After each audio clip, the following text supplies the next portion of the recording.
नमस्कार। आज हम 8वीं कक्षा की हिंदी की पाठ्य पुस्तक मल्हार के पाठ 9 आदमी का अनुपात कविता को पढ़ेंगे व समझेंगे, जिसे गिरिजा कुमार माथुर जी ने लिखा है। यह कविता आदमी का अनुपात मनुष्य की स्थिति और उसके अस्तित्व के पैमाने को दर्शाती है और इसमें कवि ने यह बताने की कोशिश की है कि इस विशाल ब्रह्मांड के सामने व्यक्ति कितना छोटा है और फिर भी जो उसका अस्तित्व है वो कितना महत्वपूर्ण है, जरूरी है। तो आइए इस कविता को पढ़ना शुरू करते हैं। यदि वीडियो अच्छा लगे तो वीडियो को लाइक और चैनल को सब्सक्राइब भी जरूर कर लीजिएगा। दो व्यक्ति कमरे से छोटे।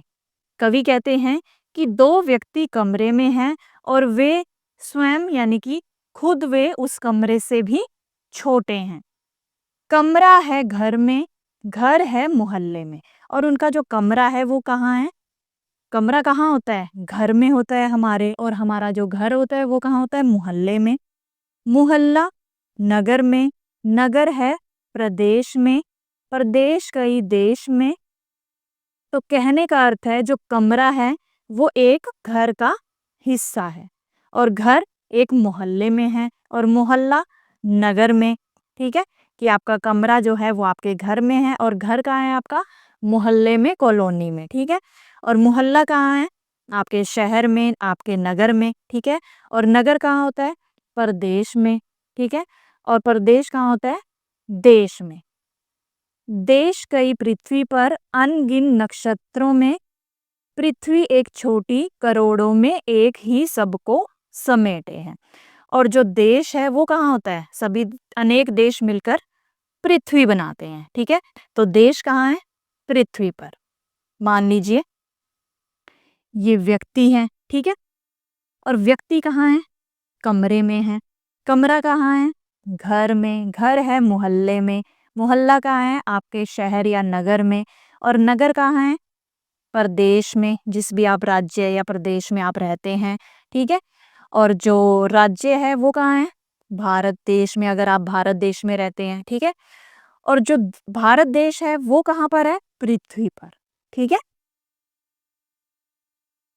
तो इस प्रकार जो कवि है वह यह दिखाना चाहते हैं कि मनुष्य का जो आकार है, उसका जो भौतिक अस्तित्व है वो इस ब्रह्मांड की विशालता के मुकाबले बहुत ही छोटा है। तो यह बताता है कि मनुष्य जो है वो एक विशाल सृष्टि का बहुत ही छोटा हिस्सा है।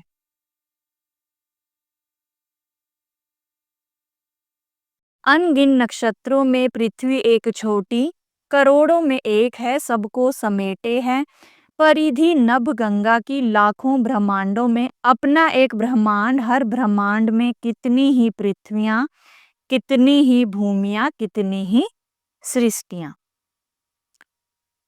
तो अनगिन का क्या अर्थ होता है? अनगिन यानी कि अनगिनत। ठीक है, असंख्य। नक्षत्र, नक्षत्र यानी कि तारे, सितारे। ठीक है, पृथ्वी एक छोटी, करोड़ों में एक ही सबको समेटे है। समेटना यानी कि साथ में लेकर चलना। ठीक है, तो यह ब्रह्मांड जो है वो इतना विशाल है कि अनगिन नक्षत्रों में, कि अनगिनत तारों और नक्षत्रों में, सितारों में पृथ्वी भी क्या है? इस ब्रह्मांड का एक छोटा सा बिंदु है, छोटा सा हिस्सा है। कि ये ब्रह्मांड जो है वो इतना विशाल है कि हमारी पृथ्वी भी इन करोड़ों तारों में एक बिंदु के समान है। परिधि नभ गंगा की, परिधि यानी कि सीमा। ठीक है, और नभ गंगा आकाश गंगा। सबको समेटे है परिधि नभ गंगा की, कि जो आकाश गंगा है, आकाश में असंख्य तारे हैं, नक्षत्र हैं, सितारे हैं। ठीक है, तो इस आकाश गंगा ने, इस ब्रह्मांड ने सबको अपने अंदर समेटा हुआ है।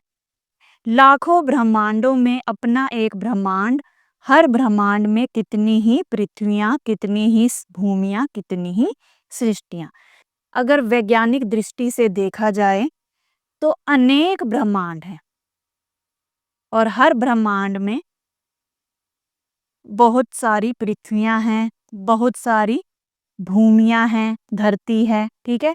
बहुत सारी सृष्टि यानी कि बहुत सारे संसार हैं। कहने का अर्थ है कि हर ब्रह्मांड में असंख्य ग्रह, भूमियां और जीव हैं। यह है अनुपात आदमी का विराट से। इस पर भी आदमी ईर्ष्या, अहम, स्वार्थ, घृणा, अविश्वास, लीन, संख्यातीत शंख सी दीवारें उठाता है, अपने को दूजे का स्वामी बताता है। देशों की कौन कहे एक कमरे में दो दुनिया रचाता है। तो इस प्रकार जो कवि है यह दिखाना चाहता है कि इतने विशाल ब्रह्मांड में मनुष्य अत्यंत छोटा है, कि उसका जो अनुपात है यानी कि उसका जो आकार है, अनुपात का अर्थ होता है आकार, कि उसका जो आकार है वो बहुत ही छोटा है इस विराट यानी कि विशाल ब्रह्मांड के सामने। इस पर भी आदमी, फिर भी आदमी अपने अंदर ईर्ष्या यानी कि जलन, अहम यानी कि अहंकार, घमंड, स्वार्थ, घृणा, नफरत, अविश्वास लिए फिरता है, कि इतना छोटा होते हुए भी जो मनुष्य है वो अपने अंदर कौन कौन सी भावनाएं लिए फिरता है। ईर्ष्या की, अहंकार की, स्वार्थ की, घृणा की, अविश्वास की। संख्यातीत शंख सी दीवारें उठाता है और उसने अपने चारों ओर संख्यातीत, संख्यातीत यानी कि गिनती से परे, शंख सी दीवारें उठाना यानी कि अपने चारों ओर कृत्रिम रेखाएं खींच देना, कि मनुष्य ने इन सभी नकारात्मक भावनाओं की अपने चारों ओर दीवारें खड़ी कर दी हैं। अपने को दूजे का स्वामी बताता है और वो खुद को दूजे का स्वामी यानी दूजे यानी दूसरे का स्वामी यानी कि शासक बताता है, कि दूसरा व्यक्ति उससे छोटा है और वो बड़ा है, और वो दूसरों पर अपना अधिकार जमाता है, अपना हक जमाता है, खुद को दूसरों का स्वामी बताता है।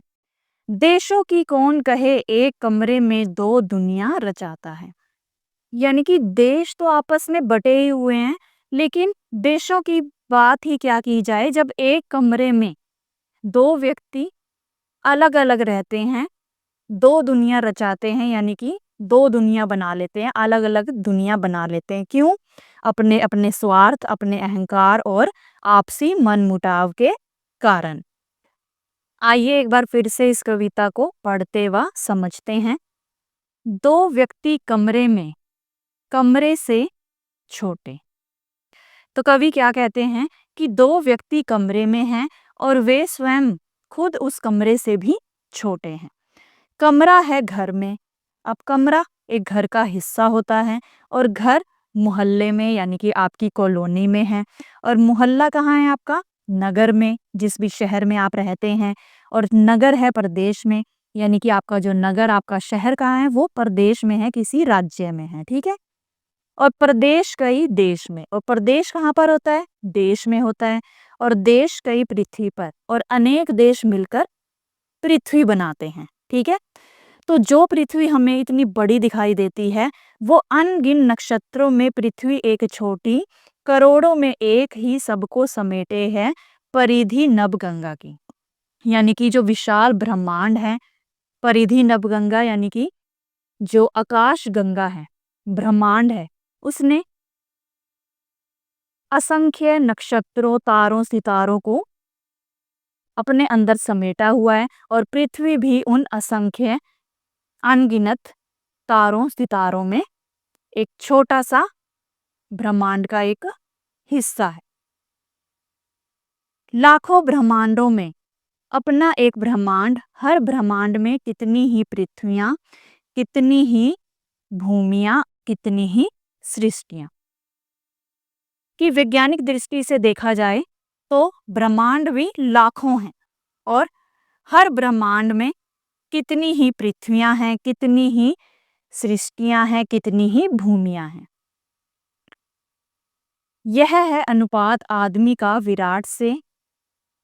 इस पर भी आदमी ईर्ष्या, अहम, स्वार्थ, घृणा, अविश्वास, लीन, संख्यातीत शंख सी दीवारें उठाता है, अपने को दूजे का स्वामी बताता है कि इतने विशाल ब्रह्मांड में मनुष्य अत्यंत छोटा है और फिर भी वो अपने मन में ईर्ष्या, अहंकार, स्वार्थ, घृणा और अविश्वास जैसी नकारात्मक भावनाएं लिए फिरता है और अपने चारों ओर संख्यातित शंख सी दीवारें उठाता है। अपने चारों ओर इन नकारात्मक भावनाओं की असंख्य दीवारें खड़ी कर लेता है। अपने को दूजे का स्वामी बताता है और खुद को वह दूसरे का स्वामी बताता है। देशों की कौन कहे, एक कमरे में दो दुनिया रचाता है। कि देश जो हैं आपस में बटे होते हैं, लेकिन उनकी तो बात ही क्या की जाए जब एक ही कमरे में रहने वाले दो व्यक्ति भी आपस में एक नहीं हो पाते। वो अपने अपने स्वार्थ, अहंकार और मन मुटाव के कारण दो अलग अलग दुनिया बना लेते हैं। तो यहाँ कवि मनुष्य की संकीर्ण मानसिकता की आलोचना करते हैं, उसकी छोटी सोच की आलोचना करते हैं और बताते हैं कि जब हम विशाल ब्रह्मांड के मुकाबले इतने छोटे हैं तो हमें झगड़ा, घृणा और अहंकार छोड़कर विनम्र, प्रेम पूर्ण और एकजुट होकर रहना चाहिए। और यही इस कविता से हमें शिक्षा मिलती है। यहाँ कविता के अंत में कवि से परिचय दिया गया है। गिरिजा कुमार माथुर का जन्म मध्य प्रदेश के अशोकनगर जनपद में हुआ था। तो उनका जन्म 1919 में हुआ और मृत्यु 1994 में। तो उनका जीवन काल 1919 से लेकर 1994 तक रहा। उनके पिता देवीचरण माथुर भी कविताएं लिखते थे। गिरिजा कुमार माथुर आकाशवाणी में कई महत्वपूर्ण पदों पर रहे। कविताओं के अतिरिक्त उन्होंने कई नाटक, गीत, कहानी और निबंध भी लिखे। उनकी अनेक कृतियां प्रकाशित हैं, जिनमें मंजीर, नाश और निर्माण, धूप के धान, शीला पंख, चमकीले और मैं वक्त के हूँ सामने प्रमुख हैं। उन्होंने प्रसिद्ध भावांतर गीत होंगे कामयाब की भी रचना की थी। तो आशा करती हूँ आपको यह कविता अच्छे से समझ में आई होगी। अगली वीडियो में हम इसी पाठ के प्रश्न उत्तर करेंगे। तो मिलते हैं अगली वीडियो में। तब तक के लिए नमस्कार।